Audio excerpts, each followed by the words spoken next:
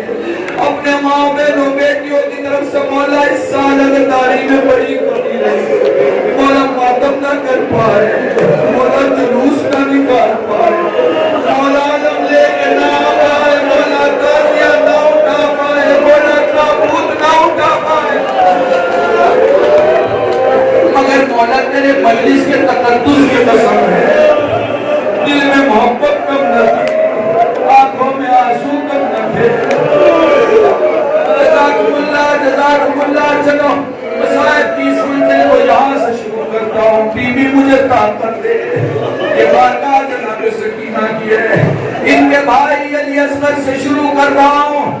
بولو میرے بھائی نے ابھی مسائب پڑھا تھا، آگے کی منزل بیان کر رہا ہوں، بولو حسین نے علی اصغر کو دفن کر دیا، ننھی سی قبر کھود کے اصغر کو گاڑ کے، شبیر اٹھ کھڑے ہوئے دامن کو جھاڑ کے، کبھی دائیں دیکھتے تھے کبھی بائیں دیکھتے تھے، پیچھے سے کسی کی سلام کی آواز، پلٹ کے لہرا کے لال نے کہا اس عالم غربت میں میری سلامتی چاہنے والا بھائی تو کون ہے؟ اس نے نزدیک آگے کہا مولا تیرے سمرہ کا قاصد ہوں، عطیہ کر رہا ہوں اپنی چھوٹی بچیوں کے حوالے یہ جملہ، مولا تیری سمرہ کا قاصد ہوں۔ حسین نے خط نکالا، حسین نے خط پڑھنا شروع کیا، 3-4 روایتوں کو جمع کر کے بہت کم لفظوں میں بتا رہا ہوں، تاریخ کے جملے پڑھ رہا ہوں۔ خط میں لکھا تھا بابا جب یہ خط تجھے ملے گا، تیرے بائیں میرا چچا عباس ہوگا، تیرے دائیں میرا بھیا علی اکبر ہوگا، بابا بھی تجھے خط تمام نہ کیا ہوگا کہ خیمے کا پردہ اٹھے گا اور میرا 6 مہینے کا علی اصغر روحانیوں کے بل چلتا ہوا باہر آئے گا، بابا میرے بھیا کو اٹھا لینا، بابا میرے بھائی کی پیشانی کا بوسہ لینا، میرے بھائی کے گردن کا بوسہ لینا، میرے بھائی کو چومنا۔ یہ جملہ حسین نے پڑھا، پڑھتے پڑھتے کچھ آگے بڑھے، لکھا تھا بابا میرے چچا کو میرا سلام کہنا، آگے بڑھتے بڑھتے فرات کا رخ کر کے فرماتے عباس تجھے سمرہ نے سلام کہا ہے۔ تھوڑا اور آگے بڑھے، کسی کونے کی طرف مڑے،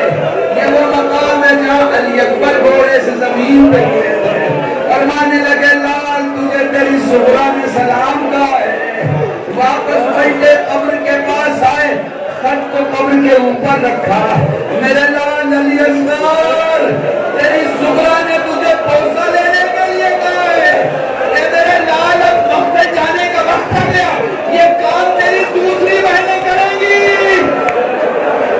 جزاکم اللہ جزاکم اللہ، خدا تمہیں کوئی مقصد ہے سوائے تمہیں سید الشہداء کے جملے سننا۔ حسین جانے لگے، ایک بیٹی آگے بڑھی، اس نے سوال کیا، باپ نے جواب دیا، چند بیویوں نے کہا مولا فکر نہ کریں، سمرہ کی یہ وصیت ہم پوری کریں گے، ہم علی اصغر کی قبر پر جا کے کہیں گے میرے لال تیری سمرہ نے تجھے سلام کہا ہے۔ ہمیں کیسے بیان کروں اس وقت کو کیسے بیان کروں، امام زمانہ سے ہاتھ جوڑ کے، میرے مولا دفن ہو چکا، میرے مولا کفن ہوا، میرے مولا شان سے جنازہ اٹھا، مگر ہائے رے وہ حسین، 82 بار حسین نے اٹھنے کی کوشش کی، مگر میرا مظلوم امام اٹھ نہ سکا۔ علامہ حافظ کفایت حسین کہتے ہیں اپنی کوہنیوں کی طاقت سے حسین نے گردن اٹھائی، زمین کربلا کوہتا ہوا دیکھا، پوچھا ہے زمین کربلا تو کیوں بلند ہو رہی ہے؟ اے میرے مولا زینب پکار رہی ہے، واپس پلٹ میری زینب میرے زخموں کو نہیں دیکھ سکتی۔ اب جملہ سننا تاکہ تم سمجھ سکو، بولو ظالم آ گیا، بولو ضربوں پہ ضربے مارنا شروع ہوئی، قسم خدا کی پتہ نہ چلتا اگر سجاد مدینے میں ساری روایتیں نہ بتاتے۔ یزید نے شمر سے سوال کیا یہ بتا تو نے حسین کو کیسے مارا؟ نے کہا میں نے حسین کو 12 یا 17 ضربوں میں مارا۔ پلٹ کے یزید پوچھتا ہے کیا تیری تلوار تیز نہ تھی؟ وہ کہتا میری تلوار تیز تھی مگر راستے کے پتھروں پہ تلوار مار مار کے میں نے تلوار کند کیا تاکہ تجھ سے انعام زیادہ ملے۔ یہ بتا جب تو ضربے مار رہا تھا حسین کیا کہہ رہا تھا؟ شمر کہتا بڑا صابر تھا حسین، جب میں نے پہلی ضرب ماری وہ کہہ رہا تھا بسم اللہ و باللہ، جب میں نے دوسری ضرب ماری وہ کہہ رہا تھا سبحان اللہ، جب میں نے تیسری ضرب ماری وہ کہہ رہا تھا ماشاء اللہ، جب میں نے چوتھی ضرب ماری وہ کہہ رہا تھا الحمدللہ۔ 12 ضربوں تک حسین ہمنے الہی رہتا رہا، جب میں نے 13ویں ضرب ماری وہ کہہ رہا تھا اما سلام، جب میں نے 14ویں ضرب ماری وہ کہہ رہا تھا نانا سلام، جب میں نے 15ویں ضرب ماری وہ کہہ رہا تھا بابا سلام، جب میں نے 16ویں ضرب ماری وہ کہہ رہا تھا بھیا حسن سلام۔ میں 17ویں ضرب مارنے جا رہا تھا، میں نے دیکھا حسین کی گردن تن سے جدا ہو رہی ہے۔ حسین نے پوری طاقت سے گردن اٹھانا چاہی مگر حسین سے گردن نہ اٹھی۔ حسین نے آنکھیں پلات کی طرف اٹھائی، علی اکبر، جزاکم اللہ۔